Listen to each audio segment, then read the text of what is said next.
போல என்ன ஒரே இது ஏன்னா அதை வந்து கொஞ்சம் கொஞ்சம் ஒவ்வொரு நாளும் தூக்குறாரு. முதல் வந்து அவங்க சொல்றாங்க அழகா அந்நீரம் வந்து நம்மள மாதிரி பிசிக்கல் ஃபிட்னஸ் சென்டர் ஒன்றுமே இல்லை, ஜிம் அது ஒன்றுமே இல்லை.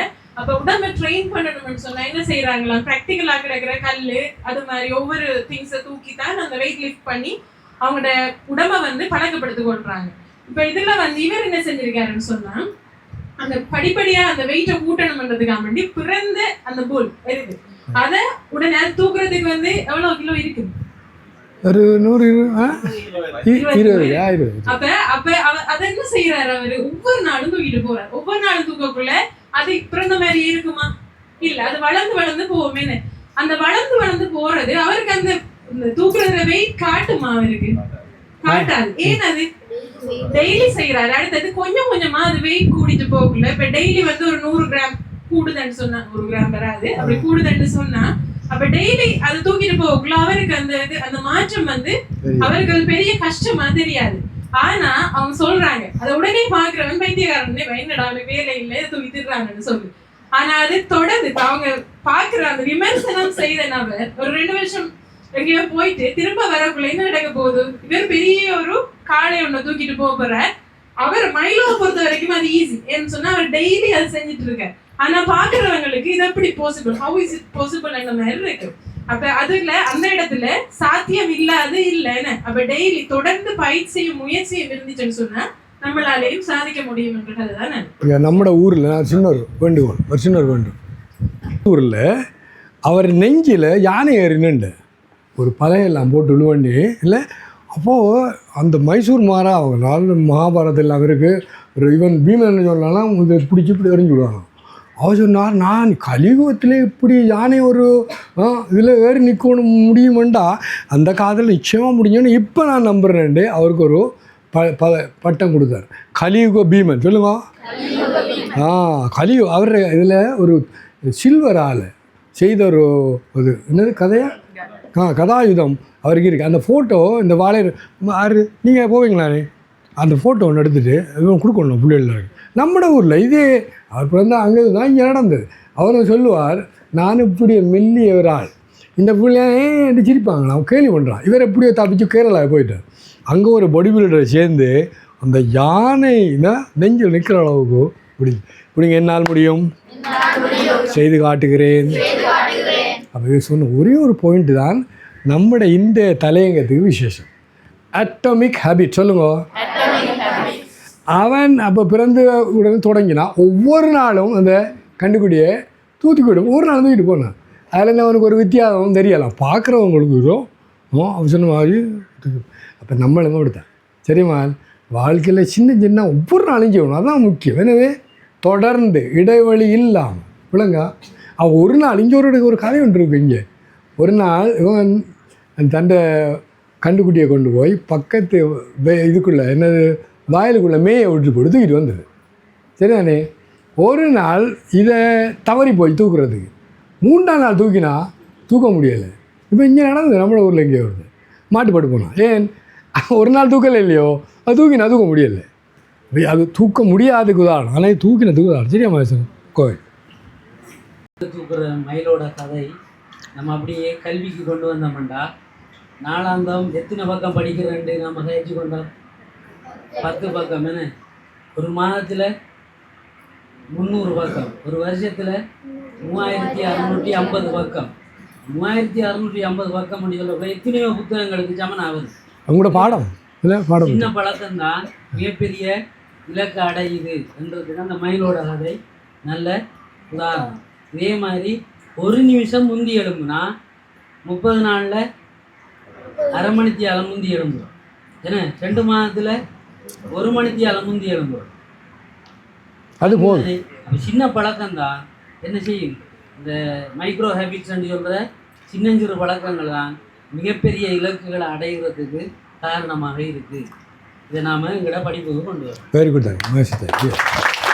பார்த்தோம் இது நடைமுறைப்படுத்துறதுக்காக வேண்டி அது ப்ராக்டிக்கல் வேஸ் கொஞ்சம் பார்ப்போம், டெக்னிக்னு சொல்லலாம். ரைட். பாருங்க, முதலாவது ஹேபிட் ஸ்டேக்கிங் என்றா ஏற்கனவே உள்ள பழக்கத்துடன் புதிய பழக்கத்தை இணைக்கவும். நான் வந்தோடனே சொன்னேன், காலை பல் துலக்கிய பிறகு 5 நிமிடம் தியானம் செய்வேன். அதுக்கு பதிலா நான் உங்களுக்கு என்ன சொன்னேன், ப்ரஷ் பண்ணதுக்கு பிறகு ஒரு பாடத்துல படிங்க, 10 pages படிங்க. அப்படி இல்லைன்னு சொன்னா ஷார்ட் நோட்ஸ் எடுங்கன்னு சொன்னேன். நான் எழுதி படிக்கக்குள்ள இந்த ஞாபகம் இருக்கு. அப்படி அதை நீங்க அதை சொன்ன ஹேபிட் ஆகணும், பழக்கமாக்கணும். ஒவ்வொரு நாளும் அதை பழக்கமாகணும். ஒரு நாள் முடியாது, ஒரு நாள். அடுத்தது இம்ப்ளிமெண்டேஷன் இன்டென்ஷன்ஸ். பாருங்க, நான் எங்கு எப்போது என்ன செய்வேன், கட்டாயம் உங்கள்ட்ட ஒரு பிளான் இருக்கணும் என்பதை முன்கூட்டியே தீர்மானிக்கணும். தெளிவான திட்டங்கள் வெற்றியை அதிகரிக்கும். இப்ப நான் உங்கள்ட்ட சொல்லியிருந்தேன், இப்ப நான் 9A எடுக்கணும், அடுத்தது 3A எடுக்கணும். ரெண்டாக்குள்ள நான் இப்ப என்ன லெவல்ல இருக்கேன், எஸ் லெவல்ல இருக்கேன். அப்படின்னு சொன்னா நான் இப்ப இந்த பாடத்துல ரிசல்ட்ஸை கூட்டணும்னு சொன்னா அதுக்கு என்னென்னலாம் செய்யணும், எவ்வளவு நேரம் அதுக்கு இப்ப ஒரு பாடத்துல குறைவா இருந்தா அந்த பாடத்துல கூட நீங்க என்ன செய்யணும், கொஞ்சம் எஃபர்ட் போட முயற்சி செய்ய வேண்டி இருக்கும். அதுக்கு வழியை பாருங்க. அது உங்களுக்கு தெரியும் எங்க குறைவா இருக்கிறீங்கன்னு சொல்லி அதுக்கு ஏத்த மாதிரி உங்களுக்கு ஒரு டைம் ஷெட்யூல் போடுங்க. காலையில எழும்புனது ஸ்கூலுக்கு அந்த மார்னிங் சொல்லியிருந்தேன், அந்த ஒரு நிமிஷம் முந்தி எழும்பினாலே அரை மணி தேரம் ஒரு மாசத்துக்குள்ள முன்னுக்கு எழும்பலாம். அப்ப உங்களுக்கு 2 hours காலையில படிக்கிறதுக்கு டைம் கிடைக்க போகுது. அப்ப அந்த டைம்ல நான் என்னென்ன பாடம் படிக்க போறேன், எவ்வளவு டைம் ஸ்பெண்ட் பண்ண போறேன், அப்ப உங்களுக்கு என்ன சொல்லி ஒரு டைம் டேபிள் வரையுது. அப்படி ஒரு கிளியரான ஒரு திட்டத்தை வச்சுக்கொள்ளுங்க, உங்களுக்கு ஏற்ற ஒரு திட்டத்தை வச்சுக்கொள்ளுங்க. அடுத்தது 2 minute rule. அதாவது இந்த புதிய பழக்கத்தை 2 நிமிடங்களில் தொடங்கக்கூடிய அளவுக்கு எளிமையாக்குங்க. என்னன்னு சொன்னா சில புத்தகத்தை கண்டாலே பிடிக்காது, இன்னொரு பயம். அதுல அவங்க பாடத்துல ஒரு பாடம்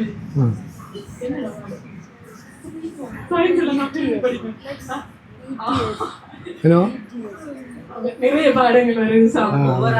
ஒவ்வொரு ஆக்களுக்கும் ஒவ்வொரு இருக்கும். அநேகமா பழைய ஆக்கள் சொல்றது ஹிஸ்டரி கஷ்டமாரி சொல்லி, ஹிஸ்டரி என்ன செய்யறது, ஹிஸ்டரி கிளாஸுக்கு போங்க இல்லைன்னு சொல்லல. ஆனா ஹிஸ்டரி உங்களோட முழு முயற்சியில இருக்கு, நீங்க வாசிக்கணும். புத்தகத்துக்கு வெளியில அந்த ஹிஸ்டரி புக்ல எக்ஸாம் கொண்டு மாறல. அப்ப என்ன செய்யலாம், 2 நிமிஷத்துல என்னால முடிக்கும். நான் சொன்னேன் 10 pages, சரி அது 10 pages குறைச்சி 5 பேஜ் இல்ல, ஒரு பக்கம் தான் என்னால படிக்கணும். ஒரு பக்கத்தை ஒவ்வொரு நாளும் படிக்கக்குள்ள எத்தனை பக்கம் அது படிச்சு முடிய போகுது. அப்படி பாக்குற நேரம் நீங்க உங்களால 2 minutesல ஒரு டார்கெட் பண்ணுங்க. 2 minutesல உங்களால அந்த வேலை முடிக்கலும்னா அதை உடனே செய்யுங்க. பிட் போட தேவை. அது முக்கியம் சொல்லணும். நீங்க அதுக்கு கூட எடுக்கக்கூடாது. நான் சொல்ல விளங்குதா, நமக்கு இந்த மூளை எப்படி படைக்கப்படுதுன்னா நீ முயற்சி செய்ய விடாதான் இல்லை அப்படி அதுதான் இது. ஆனால் கொஞ்சம் முயற்சி பண்ணால் அது மூளைக்கு அனுபவம், அது தன்னை பாதுகாக்கிறது தான் பலத்தை ஒழிய நீ முயற்சி பண்ணி உன்னை முன்னேறதுக்கு மூளை படைக்கப்பட இல்லை. சொல்கிறோமா, உதாரணம் சொல்கிறோம். இப்போ ஆனவடியாக இந்த நாங்கள் சொல்கிற எல்லாம் சாதாரணமாக இருந்ததுன்னா சொல்லி நாங்கள் சொல்ல வேண்டிய அவசியம் இல்லை. ஆனால் இந்த மூளைக்கு எதிராக போகணும் நீ அது சொல்லி போகணும். கமோ அண்டு அப்போ இந்த நம்மளோட மூளையில் லிசர்ட் பிரெயினா இந்த மூளையில் ஒரு பாகம் இருக்கான். அது நீ உதாரணத்துக்கு டீச்சர் எடுத்துக்கொடுங்க, எல்லாரும் புழுகுறாங்க. ஆனால் என்ன தெரியாதா, ஒரு வார்த்தை சொல்லிட்டா இவ அந்த 99 மறந்து போட்டு எதை ஞாபகம் வச்சு கொள்வா, வீட்டை போகக்குள்ள இப்படி சொல்லிட்டாளே அன்றைக்கு இரவு தூக்கம் இல்லை, அநியாயம் இல்லையோ. அப்போ 99 இந்த மூளை கவனம் நான் சொல்ல விடாங்க உனக்கு. இந்த மூளைக்கு ஒரு பழக்கம் இருக்குண்டா நல்லது முழுதையும் விட்டு போட்டு அதை கொட்ட மாற்றம் பிடிச்சி கொண்டுருக்கு. அது மூளோட பழக்கம். ஆனால் நீ செய்து காட்டணும் இல்லை, நீ 99 நீ கான்சன்ட்ரேட் பண்ணு இல்லை விளங்கம்மா. அது மாதிரி இந்த முயற்சி செய்கிறதுக்கு மூளை விடாது. அது உலகம் முழுக்க பார்த்தீங்கன்னா பல்ல கடிச்சிட்டு செய்கிறான்னு சொல்லுவாங்க. ஏண்டா கஷ்டம் இருந்தாலும் இல்லை, அந்த உலகம் முழுக்க அப்படி தான். இந்த உலகம் முழுக்க முன்னேறினவங்க அந்த மூளையிற இயற்கையான பழக்கத்துக்கு எதிராக சொல்லுங்க சென்றார்கள். பாருங்க, பிசினி, கோவம் பாரு, சண்டை பிடிக்கிறது, மற்றது இது எல்லா கெட்ட பழக்கங்களும் நம்ம ஒரு காலத்தில் அந்த என்னது குகை வாழ்கிற அதுக்கு என்ன சொல்கிறேன் கற்காலம் ஓகே, நம்ம குகையில் வாழ்ந்துருக்கோம். அங்கே சாப்பாடு இல்லை, மிருகங்களுக்கு பயம், நோய் வந்தால் சாவு, அடுத்தது எல்லாரோடையும் சேர்ந்துருக்கணும், இல்லாட்டி நீ வெளியே போகணுன்னா சிங்கம் சாப்பிட்றோம் புளி சாப்பிட்றோம். இதெல்லாம் இப்போவும் இப்போ ஒரு காரணமும் இல்லை பயப்படுறது இருக்கோ, ஒரு காரணம் இல்லை. இப்போ இந்த கெட்ட பழக்கம் ஒன்றுக்கும் டீச்சர் நீங்கள் பார்க்கக்கூடாது தெரியும். உங்களை நான் பார்த்துட்டேன். அப்போ சொல்கிற கேளுங்க. அப்போ இந்த மூளையில் இந்த கெட்ட பழக்கங்கள் எல்லாம் இல்லை எதிர்மாறானதெல்லாம் இப்போவும் இருக்குது. இப்போ என்ன சொல்லணும், அதுக்கு எதிர்மாறான போகணும். ஏன் இப்போ தேவையில்லை, எதுக்கு பயப்படணும்? இப்போ நம்மளோட ஊரில் சொல்கிற கேளுங்க. இந்த புவி ஐயா இருக்கிறார், அது கொரோனா காலம். இப்போ நான் இங்கே இருந்தேன். அப்போ நிறைய இலங்கையில் பல இடங்களில் சாப்பாடு இல்லாமல் மிக கஷ்டப்பட்டு இருந்தாங்க. இவர் என்ன பார்க்க வந்துருந்தா, புவி சாமிஜி நம்முடைய ஏரியாவில் கொரோனா இல்லை ஒரு கிராண்ட் ஃபாதர் வந்தாலும் ஒன்றும் நடக்காது. 4 வகையான மீன் இருக்குது. உண்டு குளத்து மீன், ஆற்று மீன், கலப்பு மீன், முடியா வெட்டு மீன் சொல்ல, கடல் மீனை வெட்டு மீன் தான் சொல்ல. 4 இருக்குது. இந்தா இருக்குது தேங்காய், இந்தா இருக்குது அரிசி.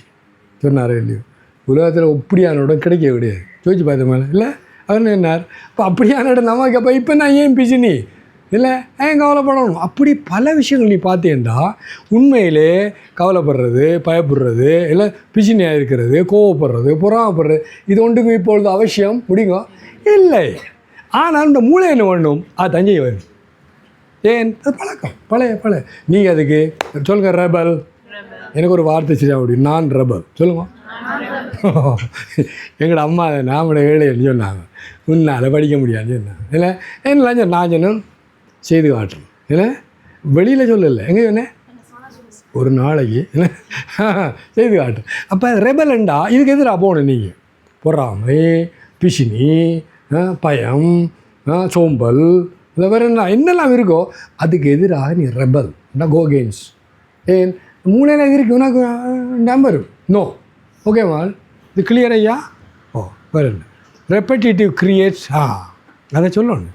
நீ சொல்ல போது நான் சொன்னேன் ஆசனம் இல்லை உங்களுக்கு தெரிய மாதிரி இல்லை. இப்போ நான் ஆசனம் நல்லா செய்தாங்க பிள்ளைகள் கைதட்டவங்க அதில் டபுள் தம். இன்றைக்கு வளமையாக 6:30 நிப்பாட்டு. இன்றைக்கு டீச்சர் 7 மணி ஆகிட்டு நான் விடவே இல்லை. என்னண்டா எல்லோரும் ஒழுங்காக செய்தாங்க. இப்போ என்ன சொல்கிறேன்டா, இப்போ இன்றைக்கு நீ செய்துட்டீங்க. இப்போ நீங்கள் இன்றைக்கு பின்னேரம் தொடர்ந்து செய்யாட்டி முழுதும் மறந்து நீ செய்ய மாட்டீங்க. அப்போ என்ன சொல்கிறது, ரெப்படிட்டிவ் கிரியேட்ஸ் ஹேபிட். இது நல்ல கெட்ட பழம். சொல்லுவாங்க எல்லாம் விசாரம் இருக்கும். நான் ஒரு விஷயம், முக்கியமான விஷயம் சொல்லப்போம். எங்களோட ஆசிரமத்தில் ஒரு பெரிய மகான், அவர் உண்மையிலே பெரிய கட்டிக்காரர். அவர் சுவாமி வெங்கடேஷான். அவர் எங்களுக்கு சத்சங்கத்தை கொண்டிருக்கார். பெரிய கவலையோடு சொன்னார், I don't understand why it is so difficult to do good. நல்லது செய்கிறதுக்கு நல்லவனாக இருக்கிறது என்னையாவோட சிரமமாக இருக்குது. கெட்ட செய்கிறேன்டா இவருக்கு 2 போடுறேன்னா போட்டு வந்துடுவேன். இவன் டாய் அப்படின்னு சொன்னா உடனே செய்திருவேன். ஆனால் அன்போட இல்லை இவ்வளோ கஷ்டமாக இருக்குது. அப்போ சொல்லி கொண்டிருந்தார். ஆனால் அதுக்கு விடை அதுக்கப்புறம் எங்களோட குருநாதர் வந்து சொல்லி கொண்டு இருந்தார். விடை என்னென்னா 84 லட்சம் சொல்லுங்க புல்லாயி பூடாய் புழுவாய் நீங்கள் படித்தா இருக்குது. அப்போ இவ்வளோ பிறவிகளையும் எல்லாம் கெட்ட வழக்கம், காம, குரோத, லோப, மோக, மத, மாச்ச, பொறாமை, வெறுப்பு, பிசினி எல்லா அசிங்கங்களும் நம்ம பழையின விஷயம் சொல்லுவோம். இப்போ இந்த இதில் நாங்கள் சொல்லிக் கொடுக்குறது முழுதும் புதுசு. ஆகவே இதை செய்கிறது சிரமம். அப்போ என்ன செய்யணும், பல்ல கடிச்சிட்டு ஸ்டார்ட் பண்ணணும். அப்போ இது புதுசு பழக்கம் இல்லை, அதெல்லாம் பழசி அவ்வளோ அசிங்கம், ஒன்றும் நல்லதில்லை. சரியாமா? ஓகே, நான் சரி சொல்லலாம். அப்போ அது இயற்கையாக வந்துடும். இப்போ பள்ளிக்கூடத்தில் அடி அவன் ஏதோ சொன்னால் பிடிச்சி 5 தையல் இதெல்லாம் 2 பேரும் நண்பர்கள் இல்லை. அவன் அடுத்த முறை சொரிடாமாச்சான். ஆனால் சொறி என்ன விதியோ நான் தலை உடைஞ்சு வச்சேன் இல்லையா? அப்போ என்ன நடந்தது பாருங்கள், உடனே கோவம், உடனே அடி இல்லை. அது என்ன நடந்தேன்டா பாருங்கள், நாய் சண்டை பிடிக்கும். நான் இதால் இப்போ கொஞ்சம் நடக்கிறேன், தூரம் போகல. அவன் வந்து 2 குரூப் இருக்கிறாங்க. அவங்க வந்து ஒன்றுக்கு போட்டு எப்படி மணப்பேன் எனக்கு மூத்திர மணக்க தெரியாது. அந்த இவங்க வந்தா அந்த பார்க்கணும் இந்த பல்லெல்லாம் இல்லையோ பெரிய அதிகம். அது நாய் சரியானே, நீ நாய் இல்லையே. பார்த்தீங்க நம்மளும் இந்த சண்டை பிடிக்குள்ள பார்த்தீங்கன்னா அப்படி இருக்கும். அந்த மூத்தெல்லாம் இது ஒன்று நெருப்பு பிறக்கும், அடிப்பாங்க உதைப்பாங்க இல்லையோ. அது நாய் பழக்கம். என்ன பழக்கம்? மனித பழக்கம் இல்லை. அதனால் எங்களோட அப்பா தாயில் சிறந்த கோயிலும் இல்லை, தந்தை சொல்மிக்க முடியும் மந்திரம் இல்லை. அதான் இந்த தாய் தந்திர பெருமே நான் திரும்பவும் சொல்லி கொண்டிருக்கேன். எங்களோட அப்பா ஒரு நாள் நான் இப்படி தான் அப்படி சண்டை பிடிச்சிட்டு இல்லை திரும்ப நான் 3ஆம் தரம் சொல்கிறாரு தயவுச்சு காணா கேட்கணும் இல்லை இவர் என்னங்க திட்டுறார் இல்லை இல்லை அவர் திட்டுறார் அவர் நாய் குறைக்குது. இப்போ நானும்டா எனக்கும் அவருக்கு என்ன வித்தியாசம் 2 நாய் சரிதானே விளங்குதா?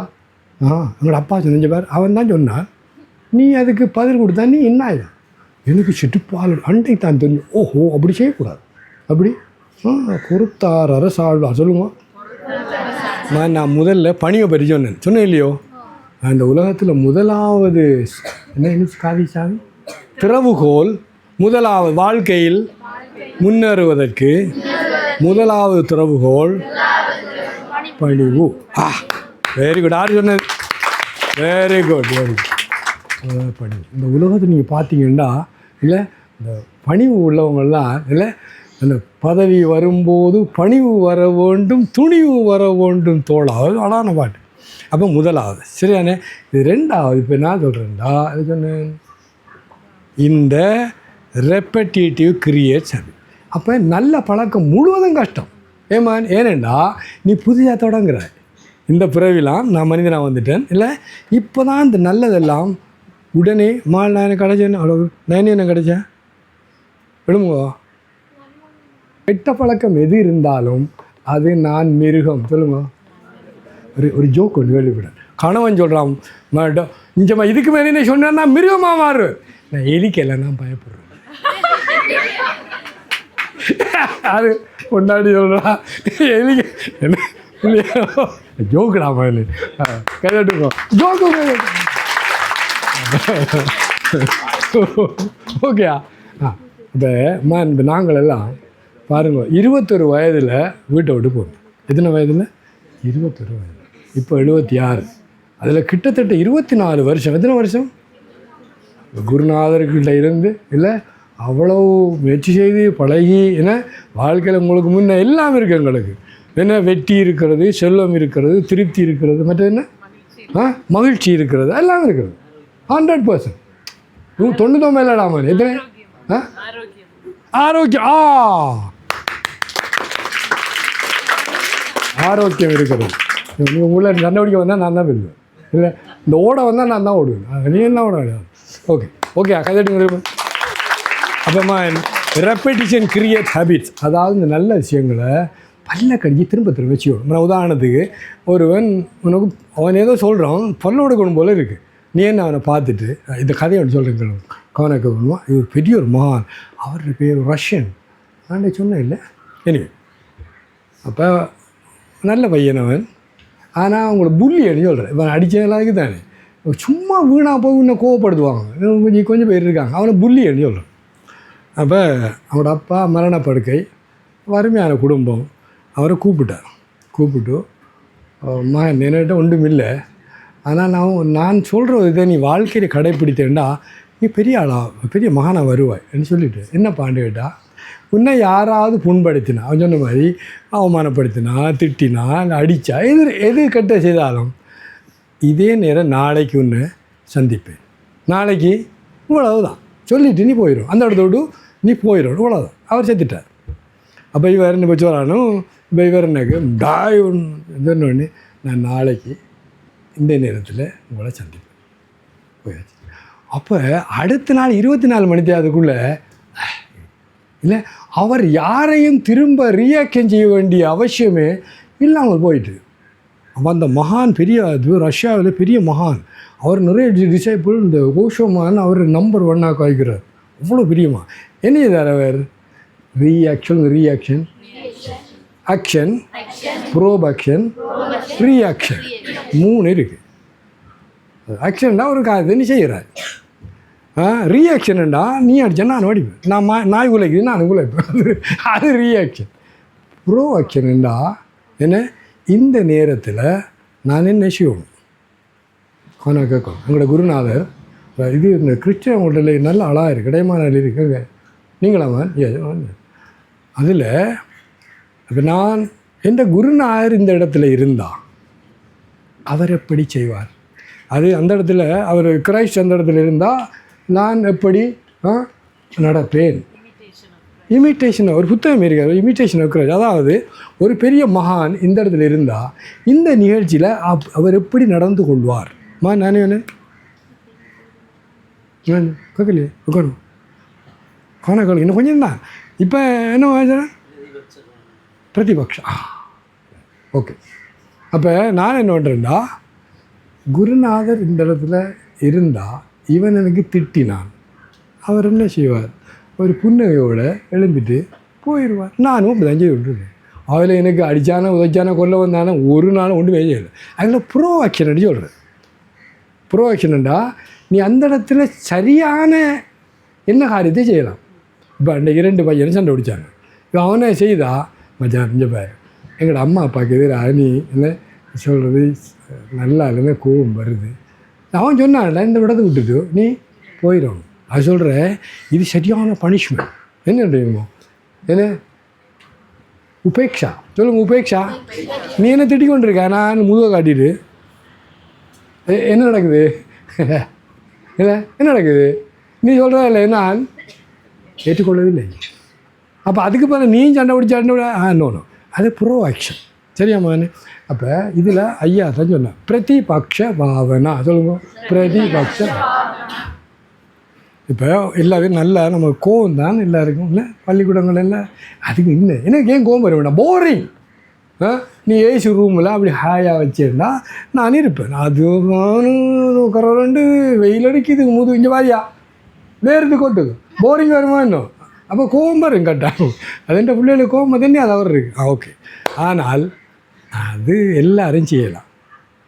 கோபம் வர்றது எல்லாரும் செய்யலாம்.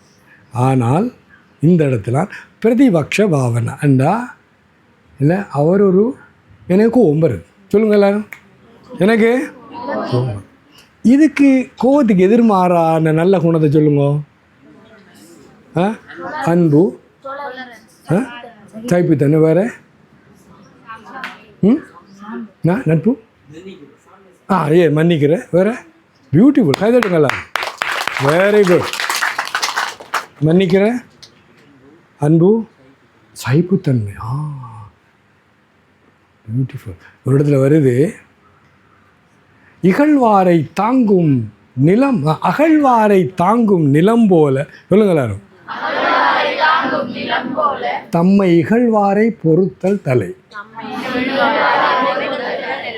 அற்புதம். இது திருக்குறள். இப்போ நேற்று இவங்க கொஞ்சம் மடுவெட்டினாங்கோ மூடினாங்கோ, நீ என்னதான் செய்தாலும் அந்த பூமாதேவி உங்களுக்கு ஒன்றும் சொல்ல மாட்டேன். அதுபோல் உன்னை யார் இகழ்ந்து என்ன சொன்னாலும் நீ பொறுத்துக்கோ. ஏன் அவர் ஒழுங்கான ஆளாக இருந்தால் உனக்கு அவமானப்படுத்த மாட்டேன். நல்லா யோசிச்சு பாருமா பிள்ளைங்க உனக்கு இல்லை. இப்போ நான் இந்த நண்பனை அவமானப்படுத்த மாட்டேன். ஏன் நண்பனே ஐயா நீ அப்படி செய்கிறான்டா ஸ்க்ரூ லூஸ். நீ ஒரு கல்ச்சர் நாகரிகம் இல்லாத ஒரு பாமரன்னு சொல்கிறதுக்கு இல்லை விட்டுறேன். என்ன டோன்ட் டூ. நீ அதை செய்தானே நான் அப்பா சொன்ன சொல்லு, நீ நான் எழுதி சொல்லு. அது அதுக்கு என்ன வேண்டு பொறுத்துக்கோ. ஏண்டா அவர் நீ அவரோட சண்டை பண்ணி திருத்துற அளவுக்கு அவர் பொருத்தமான ஆள் இல்லை. அப்போ உண்டு. மற்றது பொறுத்துக்கொள்ளா. ரெண்டாவது அன்பு. எனக்கு சரியான ஒரு பாட்டு உண்டு. அன்பும் அறமும் உயிரென கொண்டால் அதுதான் ஆனந்தம், வரும் இன்பமும் துன்பமும் சமமென நினைந்தால் என்றும் பேரின்பம். பாட்டு உண்டு. வாழை போலும் வற்றாத கருணை வேண்டும் மாந்தர் வாழ்விலே, ஏழை எளியோர் இன்னல் களைந்தால் அதுவே இன்பமே, வாழ்வில் அதுவே இன்பம். சரியா?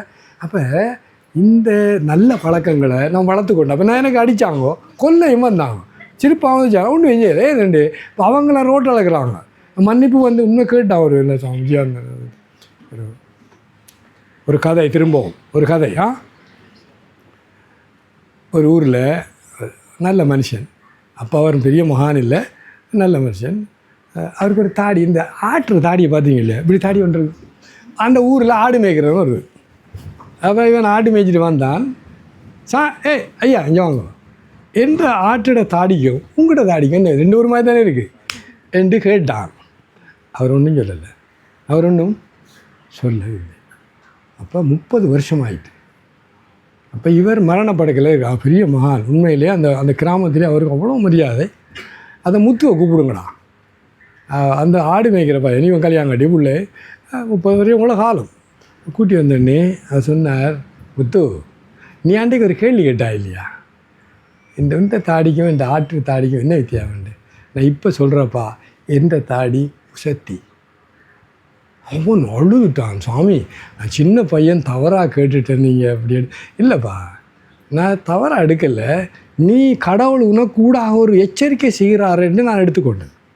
அன்றையிலிருந்து வாழ்க்கையில் நான் மிகவும் கவனமாக வாழ்ந்தேன். அப்போ இந்த உலகமாக எனக்கு நான் ஒரு எல்லாம் சொல்கிறாங்க மகான்னு சொல்கிறாங்க, எந்த மனதிலே நான் நல்லவர்.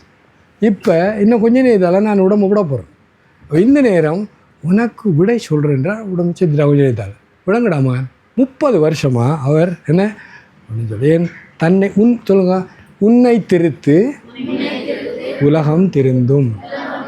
இப்போ நீங்கள் கேட்பீங்க, என்ன திருத்தினா உலகம் அப்படியா திருந்தும்? கவனம் கேட்கணுமா? திருஷ்டிம் சொல்லுங்க, ஞானமயம் கிருத்வா பஷ்யேத் பிரம்மமயம் ஜகத். அதாவது உனது பார்வையை அறிவு பார்வையாய் நீ மாற்றினால் பார்ப்பதெல்லாம் தெய்வமயமாய் தெரியும். எங்கே திருத்த வேண்டியது மான்? சரிங்க, இந்த உலகம் முழுக்க அப்படி தான் மான். அது தமிழில் நான் சொன்ன கோல்டன் லெட்டரில் போடணும், உன்னை திருத்து சொல்லுங்க. அது எல்லா இடத்துலையுமே இருக்குது. உத்தரேது ஆத்மனாத்மானம் சொல்லுங்க. உன்னை உன்னால் நீ உயர்த்திக்கொள், என்னை என்னால் நான் உயர்த்திக் கொள்கிறேன். அதான் மற்றவரோட போகணும். நாங்கள்லாம் அதான் செய்தோமா இல்லை, எங்களை நாங்கள் உயர்த்திட்டோம், உங்களுக்கு முன்னே நிற்கிறது.